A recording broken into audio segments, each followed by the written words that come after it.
Tourism is probably the industry that has the largest potential growth, largest potential impact on the economy.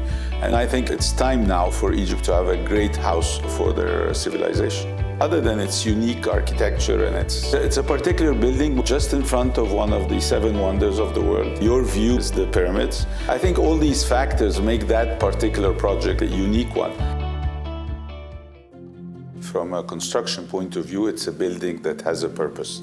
You're seeing in a lot of parts of the world very particular buildings, but most of them don't have a purpose. I mean, like you're looking at the tallest building in Africa or the largest. But this is a building where it hosts a legacy and hosts a heritage of a great civilization. The curation, the display, infrastructure or setup within the building that you do to be able to accommodate those artifacts is massive. I think it will open up a completely new concept of how to visit Cairo particularly, because there has been a tendency of tourists to avoid Cairo because of the crowds. Building the museum, there is a need to improve the entire area around it and improve the infrastructure. Then this becomes a target place for tourists. So it's a perpetual impact on infrastructure, and it's just driven by the need.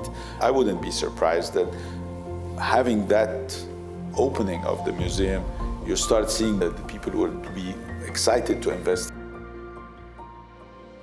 This building has been integrated into the landscape of the pyramids. The architects have chosen to align the external walls, and the whole project is aligned with the 2 main pyramids, and the slope of the project is itself aligned with the tip of the 3rd pyramid. It's really impressive how this project is part of this environment, of this whole Gizeh plateau environment, and how these lines that continue the spirit of the pyramids in the way they were done 3,000 years ago. The area of the museum is over a 500,000 square meter area, and the built-up area is 165,000 of galleries and spaces. We have 300,000 cubic meters of concrete on this project. The roof is all white concrete, poured in a very hot environment and done in 3-dimensional shapes. Architecturally, what is really impressive about this building is the whole integration in the pyramid landscape. The challenges in terms of construction for us is mainly the sheer size of the project is quite complicated. Even the stairs are sideways. It's quite a challenge because for us we have to create new tools and the special formwork, and especially the lineup for the surveyors would not have been possible if we had not used the bins. When you go into the building, you will find that the roof lines up with the tiles of the ceiling tiles line up with the marble lines up with the floor, and it runs for 1 or 2 kilometers through the building and lines up again on the other side with the wall panels. Successful tourism based on repeat tourism. If you look at the visitors to France, the 85 million visitors that they see every year, I wouldn't be surprised if half of them have done it before.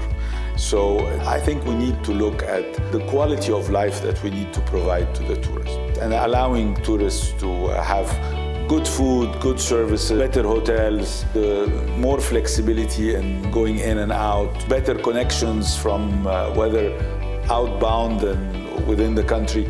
We need to think the tourists will only come when it's so easy and it's so much fun to be in Egypt. And tourists are not here only to see the archaeological sites.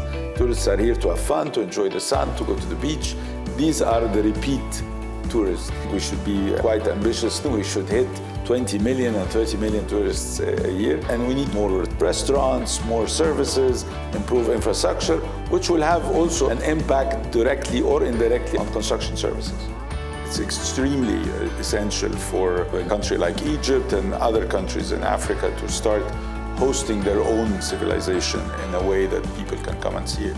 The word museum comes from the word muse, which is to inspire. So I believe any place, anywhere in the world, when there is a museum, it's a cultural center, it's an attraction of people to learn and get educated and understand other cultures. And I think it is now our time to have something that's really inspiring, not only for the Egyptians, but for the people who are interested in the Egyptian history.